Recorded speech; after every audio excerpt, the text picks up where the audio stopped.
Hello everyone, welcome to chemistry class. आज इस video lecture में हम लोग बात करने वाले हैं पोलराइजेशन का।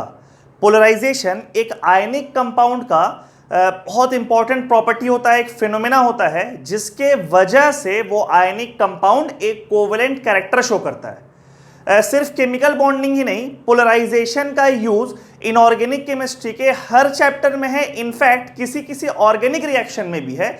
तो इसको हम लोग एक प्रॉपर चैप्टर के अंदर कॉन्साइज नहीं करते हैं। ये इनऑर्गेनिक केमिस्ट्री का एक टॉपिक है। Polarization is a property, polarization is a phenomena due to which an ionic compound shows covalent character. यहां पर एक बात हम आप लोगों को नोट करवाएंगे कि कोई भी बॉन्ड 100% आयनिक या 100% कोवेलेंट नहीं होता है।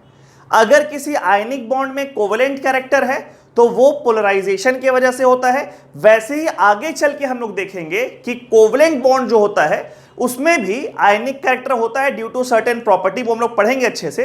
लेकिन अभी के लिए आप ये समझ लीजिए कि कोई भी बॉन्ड 100% आयनिक नहीं होता है और उस बॉन्ड में एक कोवेलेंट कैरेक्टर होता है and the covalent character is due to a phenomena which is called polarization. तो हम लोग समझते हैं पोलराइजेशन कैसे होता है और उसके वजह से एक आयनिक कंपाउंड में कोवेलेंट कैरेक्टर कैसे अराइज हो जाता है। देखिए, एक आयनिक बॉन्ड जो होता है वो कैटायन और एनायन के बीच में होता है। ये बात हम लोग कर चुके हैं, आप लोग जानते भी हैं कि ionic bond is basically force of attraction between opposite charge.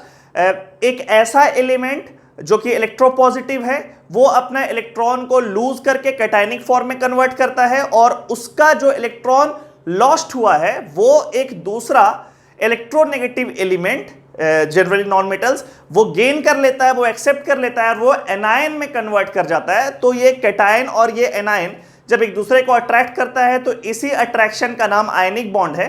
तो जब भी आयनिक बॉन्ड की बात हम लोग करेंगे तो एक कैटायन है, एक एनायन है और इसके बीच में जो बॉन्ड बन रहा है, इसके बीच में जो फोर्स ऑफ अट्रैक्शन है, this is called ionic bond. ठीक है, तो क्या होता है कि ये कैटायन है एनायन है, थोड़ा कंफ्यूज नहीं होना है इससे कि एनायन में हम यहाँ पॉजिटिव चार्ज डाल दिए हैं। एनायन का मतलब ओवरऑल इलेक्ट्रॉन्स जो है वो प्रोटॉन से ज्यादा है और कैटायन का मतलब ओवरऑल इलेक्ट्रॉन्स प्रोटॉन से कम है। लेकिन दोनों के न्यूक्लियस में तो प्रोटॉन ही रहेगा, यानी कि एनायन के सेंटर में भी पॉजिटिव चार्ज रहेगा और कैटायन के सेंटर में भी पॉजिटिव चार्ज रहेगा। ठीक है, इज इट फाइन? अब आप एक चीज देखिए, एनायन का ये जो पेरिफेरी है, पेरिफेरी का मतलब उसका एजेस के पास जो भी इलेक्ट्रॉन्स प्रेजेंट है, यानी कि electrons present at periphery of anion, वो अभी इस एनायन के न्यूक्लियस के अट्रैक्शन के इन्फ्लुएंस में है, यानी कि उससे अट्रैक्टेड है। अब जैसे जैसे ये कैटायन इसके नजदीक आएगा, यानी कि आयनिक बॉन्ड बनाने के लिए कैटायन और एनायन के बीच में एक ऑप्टिमम डिस्टेंस होना चाहिए। तो जब वो कैटायन उस एनायन के साथ एनायन की तरफ अप्रोच करेगा, यानी उससे उसका डिस्टेंस, उन दोनों के बीच का डिस्टेंस डिक्रीज करेगा, वैसे वैसे एक फिनोमेना वहां होगा, वैसे वैसे इस एनायन में एक डिस्टॉर्शन हम लोग को देखने को मिलेगा, कुछ ऐसा। उसमें क्या हुआ है कि जब ये कैटायन एनायन के नजदीक आ गया तो इस एनायन के पेरिफेरी में, ये रेड वाला पार्ट जो है वो पेरिफेरी है, उसके पेरिफेरी में जो इलेक्ट्रॉन था जो कि पहले सिर्फ इस एनायन के न्यूक्लियस के अट्रैक्शन में था, वो अब इस कैटायन के पॉजिटिव चार्ज यानी कि इसके न्यूक्लियस के अट्रैक्शन में भी आने लगेगा, क्योंकि यहां भी पॉजिटिव चार्ज है, यहां भी पॉजिटिव चार्ज है और उस इलेक्ट्रॉन के लिए कोई ऐसा बाउंडेशन नहीं है कि आपको इसी न्यूक्लियस के साथ अट्रैक्ट होना है, यानी उसी के इन्फ्लुएंस में रहना है। जो भी पॉजिटिव चार्ज होगा वो इलेक्ट्रॉन उसके साथ अट्रैक्शन एक्सपीरियंस करेगा। तो जब ये कैटायन एक प्रॉपर डिस्टेंस पे आता है आयनिक बॉन्ड बनाने के लिए, जो डिस्टेंस काफी कम होता है, तो वैसे केस में ये पेरिफेरी वाला इलेक्ट्रॉन इसके साथ तो पहले से ही अट्रैक्शन में है, इस एनायन के न्यूक्लियस के साथ पहले से ही अट्रैक्शन में है। लेकिन कैटायन जब उसके विसिनिटी में आया तो उसके न्यूक्लियस से भी वो अट्रैक्ट होता है और इसीलिए इस एनायन का जो शेप है वो थोड़ा डिस्टॉर्ट हो जाता है। आप एक चीज देख रहे होंगे, यहां जो पेरिफेरी वाला इलेक्ट्रॉन है ये थोड़ा सा कैटायन की तरफ शिफ्ट कर गया है और इसका एनायन का शेप अब पूरी तरीके से स्फेरिकल नहीं है, थोड़ा बल्ज आउट हो गया है कैटायन की तरफ। और ये क्यों हो रहा है आप लोग क्लियर होना चाहिए, बिकॉज अब ये जो इलेक्ट्रॉन है, तो ये जो इलेक्ट्रॉन था पहले पेरिफेरी में, वही इलेक्ट्रॉन डिस्टॉर्ट होकर के थोड़ा सा कैटायन की तरफ शिफ्ट कर गया है, तो ये बीच में इलेक्ट्रॉन आ गया। अब ये जो इलेक्ट्रॉन है वो एनायन के न्यूक्लियस के साथ तो अट्रैक्शन में था ही, वो तो है ही, उससे फ्री नहीं हुआ है, लेकिन अब ये इस कैटायन के न्यूक्लियस के अट्रैक्शन में भी है, यानी कि these electrons are present in influence of both the nucleus. तो जो भी इलेक्ट्रॉन किसी दो एटम के न्यूक्लियस के इंफ्लुएंस में होता है, किसी दो एटम के न्यूक्लियस के अट्रैक्शन में प्रेजेंट होता है, उसको हम लोग कहते हैं शेयर्ड इलेक्ट्रॉन्स। तो क्योंकि ये इलेक्ट्रॉन अब इस न्यूक्लियस के साथ भी अट्रैक्शन एक्सपीरियंस कर रहा है और इस न्यूक्लियस के साथ भी अट्रैक्शन एक्सपीरियंस कर रहा है, यानी कि दोनों के इन्फ्लुएंस में है, तो वो इलेक्ट्रॉन्स को हम लोग कहेंगे शेयर्ड इलेक्ट्रॉन्स। और अगर शेयर्ड इलेक्ट्रॉन है, इसका मतलब कि वो इलेक्ट्रॉन कोवेलेंट इलेक्ट्रॉन है और वहां पर जो बॉन्ड फॉर्म हो रहा है उसमें कोवेलेंट कैरेक्टर है। तो होने को तो इस एनायन और कैटायन के बीच में proper bond is ionic bond, लेकिन इस शेयर्ड इलेक्ट्रॉन के होने के वजह से, क्योंकि अब वो इलेक्ट्रॉन इकलौता एनायन का नहीं है, वो एनायन और कैटायन के बीच में डिस्ट्रीब्यूट हो गया, बट गया है, शेयर हो गया है, तो वो इलेक्ट्रॉन हो गया शेयर्ड इलेक्ट्रॉन्स। और अगर वहां पर कॉन्सेप्ट है शेयर्ड इलेक्ट्रॉन्स का, यानी कि वो इलेक्ट्रॉन एक कोवेलेंट बिहेवियर शो करेगा और वो इलेक्ट्रॉन जिस बॉन्ड में पार्टिसिपेट करेगा उस बॉन्ड में भी एक कोवेलेंट बिहेवियर होगा, which means कि इस आयनिक बॉन्ड में एक covalent character due to sharing of electrons arise हो गया, and this phenomena is called polarization. So basically polarization is a phenomena in which the anion undergoes certain distortion due to presence of cation, and the electrons present in the periphery of anion is shared between the two ions। इस पूरे phenomena को हम लोग कहते हैं polarisation, और polarisation के वजह से एक आयनिक बॉन्ड में कोवेलेंट कैरेक्टर अपीयर हो जाता है, और इसीलिए हम लोग कह सकते हैं कि कोई भी बॉन्ड 100% आयनिक नहीं होता है। अब यहां पर दो प्रॉपर्टी है जिस पर पोलराइजेशन डिपेंड करता है। पहला बात तो ये कि अगर आपको बोला जाए कि एक आयनिक कंपाउंड है, उसमें कोवेलेंट कैरेक्टर ज्यादा कब होगा, तो आप बोलेंगे कोवेलेंट कैरेक्टर ज्यादा तब होगा जब उसमें पोलराइजेशन ज्यादा होगा। अब बात है पोलराइजेशन ज्यादा कब होगा, तो पोलराइजेशन होने के लिए इन दोनों का कंट्रीब्यूशन है, एनायन का भी कंट्रीब्यूशन है और कैटायन का भी कंट्रीब्यूशन है। एनायन अपने इस आउटर मोस्ट इलेक्ट्रॉन्स को इजिली शेयर होने दे जितना आसानी से उतना ज्यादा पोलराइजेशन होगा, तो वो है एनायन का पोलराइजेबिलिटी।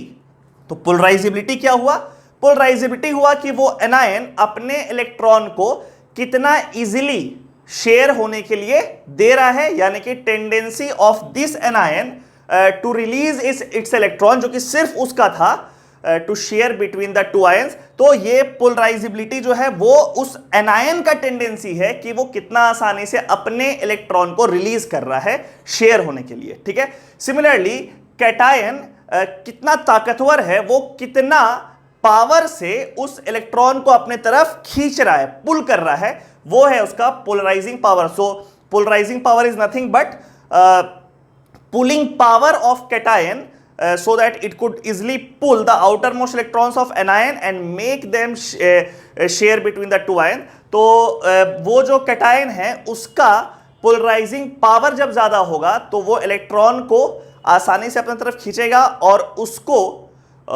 एक शेयर्ड इलेक्ट्रॉन बना देगा, जिसके वजह से कोवेलेंट कैरेक्टर अराइज होगा। तो पोलराइजेशन डिपेंड्स ऑन पोलराइजेबिलिटी और releasing tendency of anion, whereas it also depends on polarizing power of cation और पुलिंग पावर ऑफ कैटायन। तो ये कितना आसानी से अपने इलेक्ट्रॉन को जाने देता है और ये कितना ताकत से उस इलेक्ट्रॉन को अपनी तरफ खींचता है, ये दोनों अगर ज्यादा होगा तो पोलराइजेशन ज्यादा होगा। तो polarization depends on these two factors, polarizability of anion and polarizing power of cation. तो ये आपको ध्यान रखना है कि ये दोनों चीज पर डिपेंड करता है। नॉर्मली जो क्वेश्चंस आपको पूछा जाता है, वैसे क्वेश्चंस में क्या करता है कि 3-4 आयनिक कंपाउंड दे देगा आपको और आपको कंपेयर करने के लिए बोलेगा उसमें कोवेलेंट कैरेक्टर या पोलराइजेशन, उसमें या तो एनायन सेम रहेगा या कैटायन सेम रहेगा। अगर आपको चारों कंपाउंड जो दिया है उसका कैटायन सेम है तो आपको एनायन को देखना है और उसका पोलराइजेबिलिटी के अकॉर्डिंग ऑर्डर सरियाना है, और अगर मान लीजिए एनायन सेम है तो आपको चारों कैटायन को देखना है और उसका पोलराइजिंग पावर का ऑर्डर को देखकर पोलराइजेशन का ऑर्डर को लिख देना वहां पर। तो पोलराइजेबिलिटी एंड पोलराइजिंग पावर। अब हम लोग बात करते हैं कि कौन कौन सा फैक्टर है जिसके वजह से एनायन का पोलराइजेबिलिटी और कैटायन का पोलराइजिंग पावर गवर्न होता है, चेंज होता है, डिपेंड होता है। यानी कैसे हम लोग को पता चलेगा किस कैटायन का पोलराइजिंग पावर ज्यादा है, कैसे हम लोग को पता चलेगा किस एनायन का पोलराइजिबिलिटी ज्यादा है। ठीक है, तो ये इसका बात अब हम लोग करते हैं कि the factors that influences that governs polarizing power of cation and polarizability of anion. अब हम लोग बात करते हैं कि वो कौन कौन सा फैक्टर है जिस पर कैटायन का पोलराइजिंग पावर और एनायन का पोलराइजिबिलिटी डिपेंड करता है। And those factors, those rules are given by Fajans rule. ये आप ध्यान रखेंगे, फजान्स रूल क्या है? सेट ऑफ रूल्स जो बताता है कि पोलराइजिंग पावर कब ज्यादा होगा कैटायन का और पोलराइजिबिलिटी एनायन का कब ज्यादा होगा, किस किस चीज पर वो डिपेंड करेगा। तो पहला फैक्टर है चार्ज।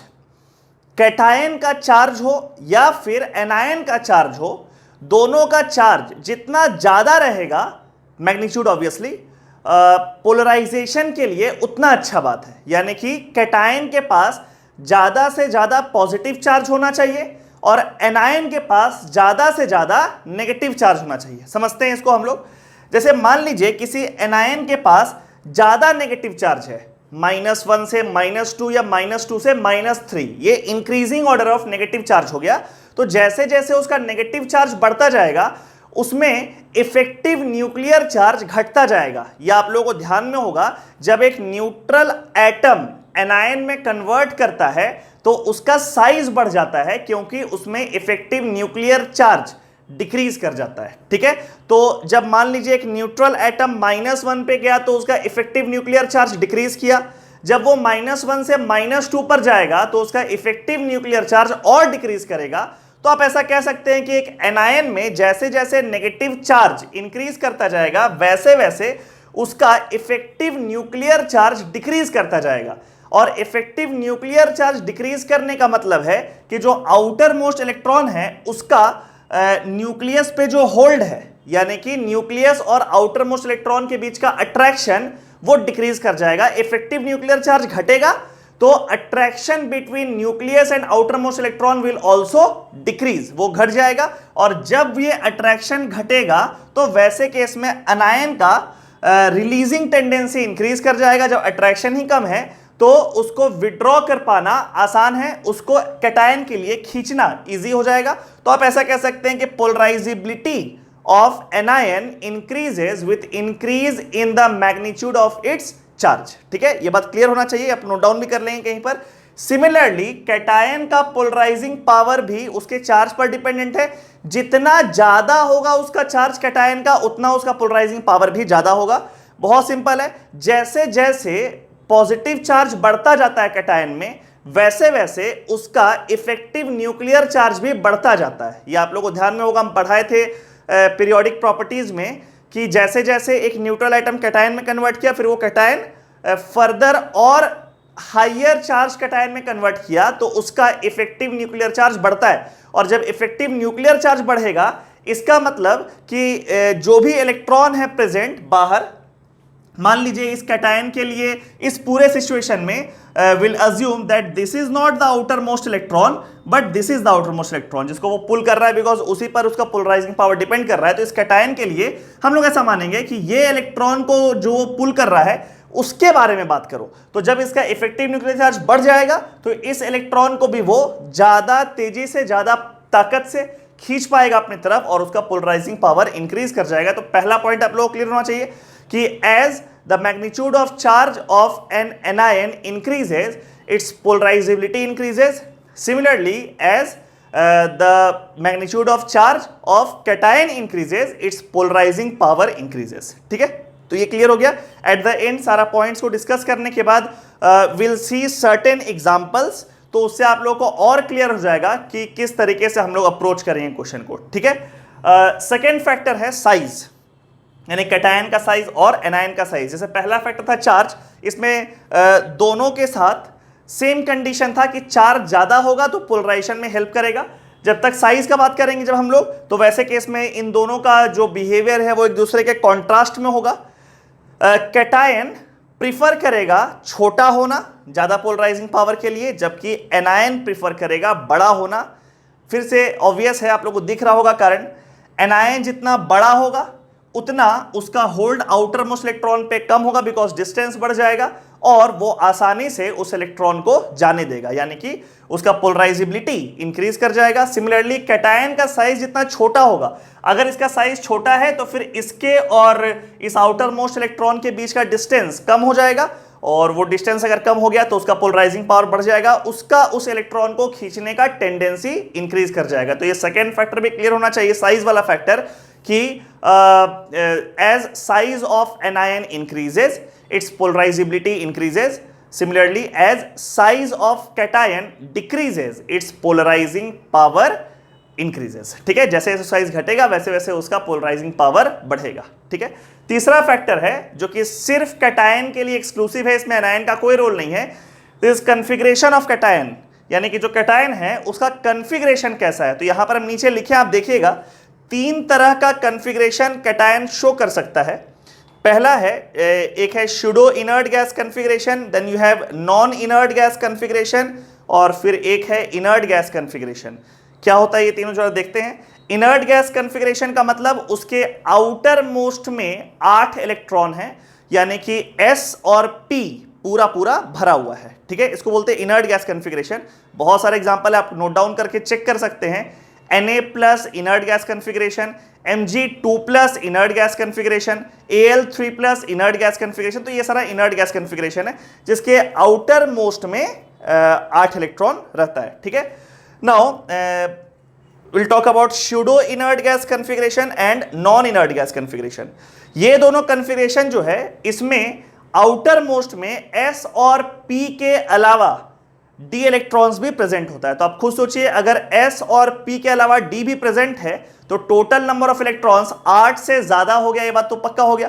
ठीक है, तो इसमें total number of electrons in outermost shell in that cation is 8।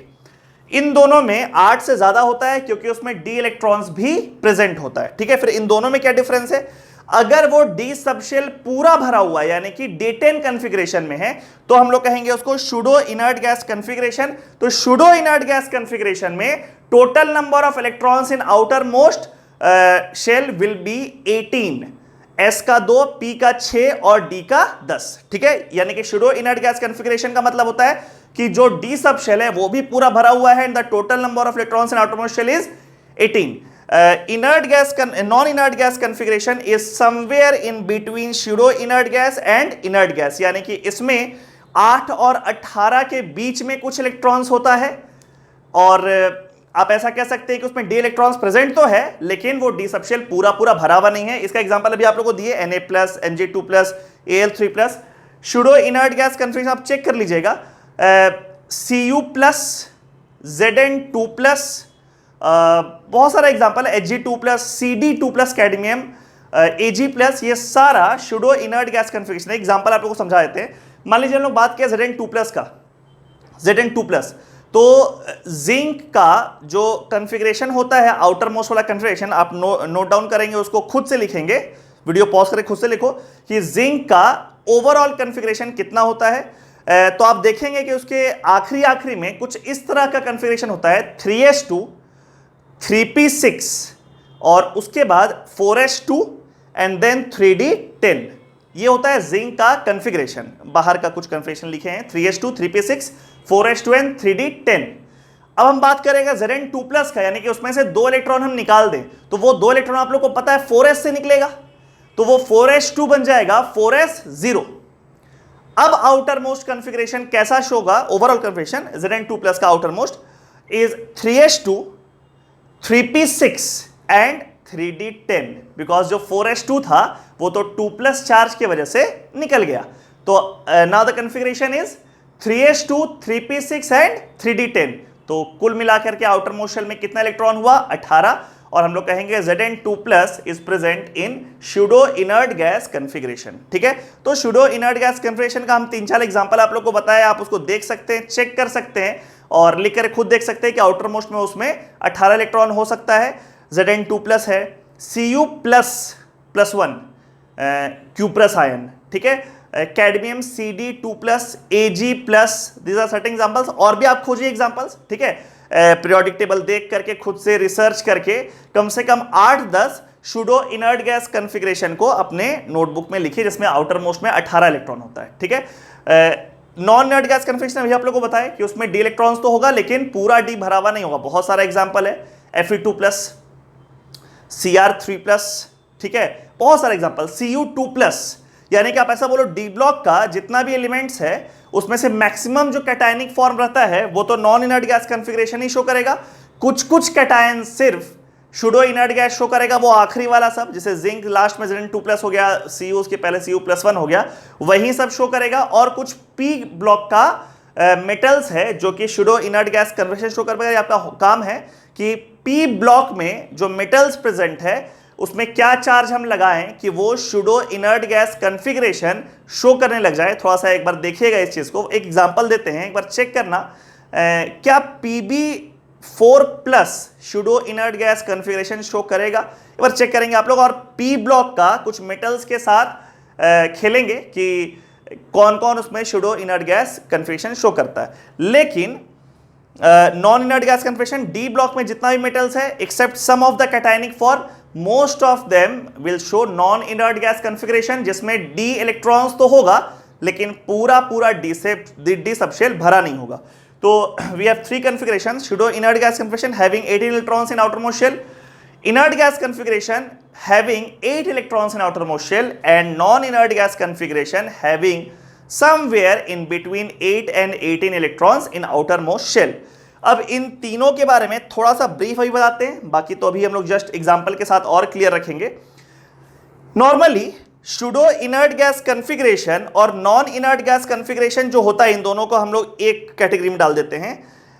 ऐसे कैटायन का polarizing power inert gas configuration वाले से ज्यादा होगा। क्यों ज्यादा होगा? मान लीजिए ये कैटायन है और इसके आउटर मोस्ट में डी इलेक्ट्रॉन्स है। डी इलेक्ट्रॉन्स होने का मतलब है या तो वो सूडो इनर्ट में है या वो नॉन इनर्ट में है। तो आप लोगों को पता है डी इलेक्ट्रॉन्स होने की वजह से उसका शील्डिंग इफेक्ट बहुत खराब होता है, उसका स्क्रीनिंग इफेक्ट खराब होता है, जिसके वजह से ये न्यूक्लियस इस इलेक्ट्रॉन को ज्यादा खींच पाएगा। क्योंकि जो आउटर मोस्ट में डी इलेक्ट्रॉन्स है उसका शील्डिंग इफेक्ट खराब होता है, तो उसका शील्डिंग कांस्टेंट कम हो जाएगा। शील्डिंग कांस्टेंट कम होने की वजह से ओवरऑल इफेक्टिव न्यूक्लियर चार्ज ज्यादा हो जाएगा और उस कैटायन का पुलिंग पावर इंक्रीज होने की वजह से उसका पोलराइजिंग पावर बढ़ जाएगा। ध्यान रखिए, अगर आउटर मोस्ट शेल में डी इलेक्ट्रॉन्स प्रेजेंट है जिसका कि शील्डिंग इफेक्ट बहुत कम होता है एज कंपेयर टू S&P, तो शील्डिंग कांस्टेंट कम हो जाएगा, इफेक्टिव न्यूक्लियर चार्ज बढ़ जाएगा और उस कैटायन का पोलराइजिंग पावर इंक्रीज कर जाएगा। विच मींस कि अगर कोई cation pseudo inert gas configuration या नॉन इनर्ट गैस कॉन्फ़िगरेशन में प्रेजेंट है तो वैसे केस में उसका polarizing power inert gas configuration वाले कैटायन से ज्यादा होगा। ठीक है, इसको आप नोट डाउन कर ले कहीं पर। तो यहां पर क्या हो गया, चार्ज का बात हम लोग कर लिए, साइज का बात कर लिए, कॉन्फ़िगरेशन में एक बात खाली आप लोगों को बताए हैं, the metal cation present in either pseudo inert gas configuration और non inert gas configuration has generally higher polarising power then inert gas configuration. ध्यान रखिए, इसमें भी एक्सेप्शंस आता है, ठीक है, और वो एक्सेप्शंस धीरे धीरे प्रॉब्लम सॉल्व करते हुए आपको पता चलेगा।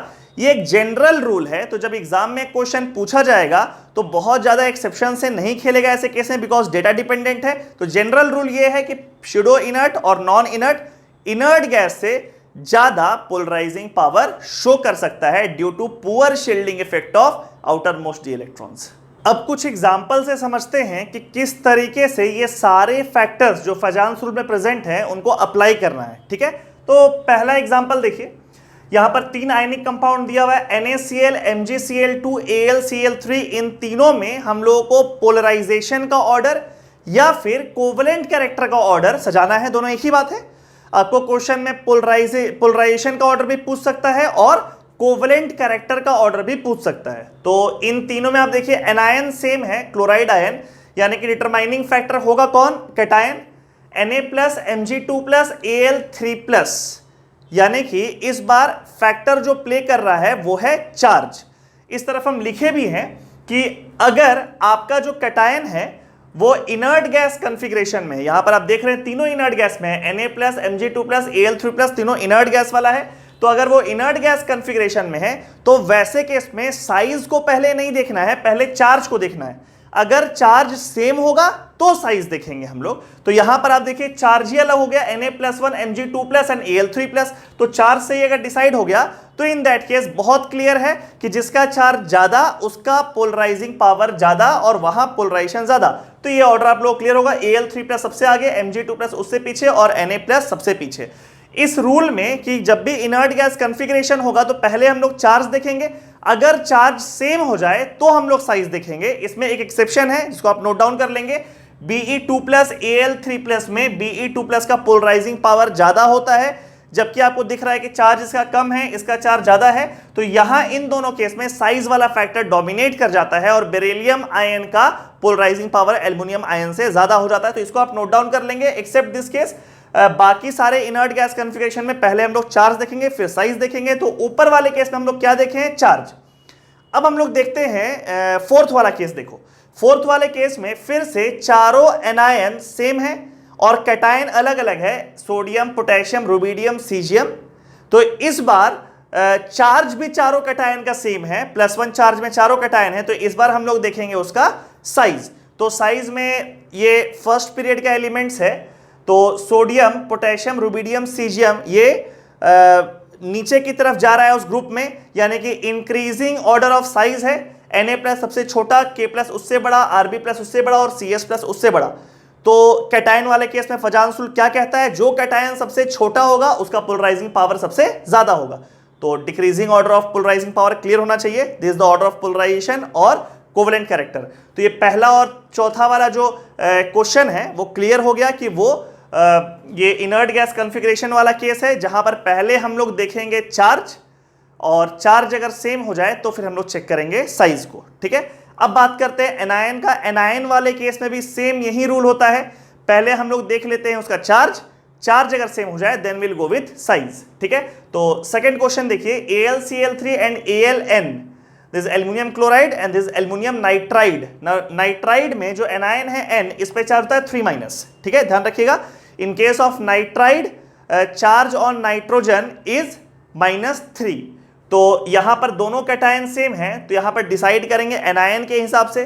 यहां पर एनायन है क्लोराइड आयन, क्लोराइड आयन का चार्ज होता है -1। ध्यान रखिए 3 क्लोराइड से मतलब नहीं है, हम लोगों को मतलब है कि एनायन पे चार्ज कितना है। तो एक एनायन पे चार्ज कितना है, -1। यहां पर एक एनायन पे चार्ज है -3। तो अगर चार्ज ज्यादा है एनायन का तो उसका पोलराइजिबिलिटी ज्यादा होगा, पोलराइजेशन ज्यादा होगा, तो इसलिए जीत जाएगा और इसका कोवेलेंट कैरेक्टर उससे ज्यादा रहेगा। ठीक है, तीसरा क्वेश्चन देखिए, तीसरे क्वेश्चन में फिर आपको दिख रहा होगा कैटायन चारों सेम है, सोडियम आयन है, और एनायन में चारों एनायन का चार्ज सेम है। तो जब चार्ज सेम है तो हम लोग देखेंगे एनायन का size. Fluoride, chloride, bromide, iodide, सबसे बड़ा है आयोडाइड, सबसे छोटा है फ्लोराइड। एनायन वाले केस में एनायन का साइज जैसे जैसे बढ़ता है वैसे वैसे उसका पोलराइजेबिलिटी भी बढ़ता है। तो इस बार सोडियम आयोडाइड का पोलराइजेशन सबसे ज्यादा हो जाएगा, NaF का सबसे कम हो जाएगा। This is the order of polarization और कोवेलेंट कैरेक्टर। तो ये 4 क्वेश्चन आप लोगों को बिल्कुल क्लियर हो गया होगा। अब एक बात बहुत जरूरी है आप लोगों को जानना कैटायन वाले केस में, कि पहले आप चार्ज देखते हैं फिर आप साइज देखते हैं जब आपका कैटायन इनर्ट गैस में हो।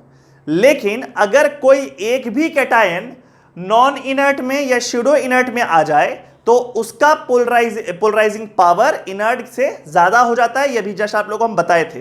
ठीक है, तो हम लोग क्या करेंगे, जब भी कैटायन वाला केस आएगा, जैसे ये 4 एग्जांपल में उसको अप्लाई नहीं कर पाए बिकॉज वहां कोई भी स्यूडो इनर्ट गैस या नॉन इनर्ट वाला केस नहीं था। 5th केस में आ गया AgCl, MgCl2, NaCl। ठीक है, तो क्लोराइड तीनों में है तो इसलिए डिटरमाइनिंग फैक्टर होगा कैटायन। अब जब आप कैटायन देख रहे होंगे तो आप चार्ज बाद में देखेंगे, पहले आप देखेंगे कि क्या कोई भी कैटायन स्यूडो इनर्ट या नॉन इनर्ट में है, यानी कि किसी के आउटर मोस्ट में D है क्या। तो यहां पे मेरे को दिख रहा है Ag+ is present in pseudo inert gas configuration. Pseudo inert का तो वैसे ही पोलराइजिंग पावर बहुत ज्यादा होता है बिकॉज उसका D पूरा पूरा भरा हुआ रहता है। ठीक है, यहां पे थोड़ा सा कंपेयर करेंगे स्यूडो इनर्ट को और नॉन इनर्ट को जस्ट इसके बाद, यहां पर हम लिखे भी हैं। बट अभी के लिए इन तीनों में pseudo inert gas configuration Ag+ का है, बाकी Mg2+ और Na+ दोनों इनर्ट में है। तो AgCl का पोलराइजेशन टॉप पे चला जाएगा due to Pseudo inert gas configuration and poor shielding effect of d electrons present in outermost shell। और MgCl और NaCl का तो हम लोग पहले भी कर चुके हैं। MgCl और NaCl में MgCl आगे रहता है, तो MgCl आगे हो गया चार्ज की वजह से, NaCl पीछे हो गया कम चार्ज की वजह से। अब यहां ध्यान देने वाला बात है कि Ag प्लस में चार्ज +1 है और Mg +2 चार्ज है, तो +2 चार्ज वाला पीछे हो गया और +1 वाला आगे हो गया। तो ध्यान रखना चार्ज और साइज ये प्रायोरिटी ऑर्डर हम लोग का तब रहेगा जब इनर्ट गैस कॉन्फ़िगरेशन हो, यानी इन दोनों के बीच में।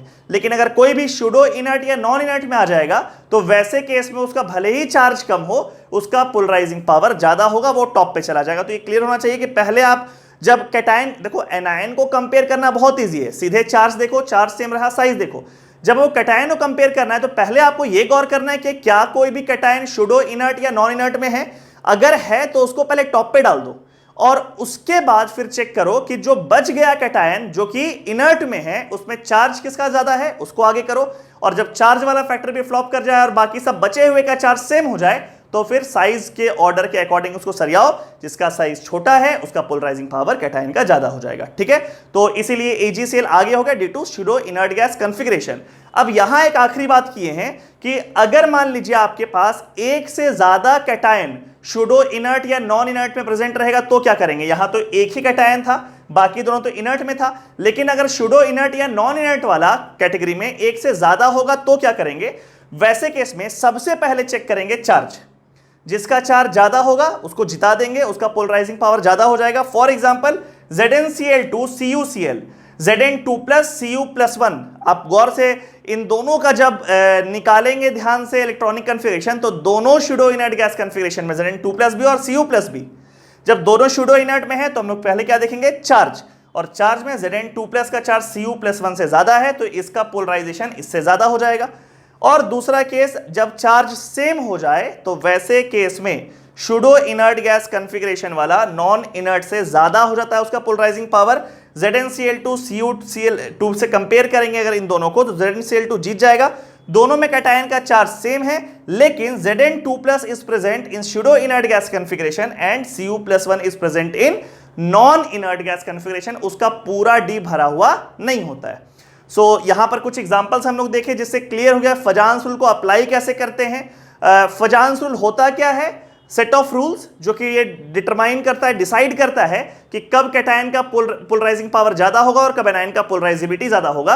और पोलराइजिबिलिटी और पोलराइजिंग पावर ये डिसाइड करता है कि किस आयनिक कंपाउंड का पोलराइजेशन ज्यादा होगा और उसका कोवेलेंट कैरेक्टर ज्यादा होगा।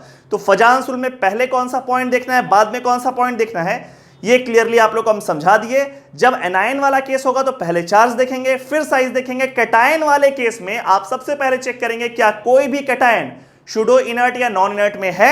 अगर है तो उसमें ये रूल लगा लेंगे, अगर एक ही है वैसा तो उसको टॉप पे डाल देंगे। और जितना भी इनर्ट वाला कैटायन है उसका ऑर्डर सरियाने के लिए पहले आप देखेंगे चार्ज और देखेंगे साइज। इस प्रायोरिटी ऑर्डर में सरियाकर आप ऑर्डर ऑफ पोलराइजेशन या ऑर्डर ऑफ कोवेलेंट कैरेक्टर निकाल सकते हैं। अब जैसे हम लोग देखें कि कोई भी बॉन्ड एक्सक्लूसिवली कोवेलेंट या एक्सक्लूसिवली आयनिक नहीं हो सकता, एक आयनिक बॉन्ड में कोवेलेंट कैरेक्टर या एक कोवेलेंट बॉन्ड में आयनिक कैरेक्टर होता है।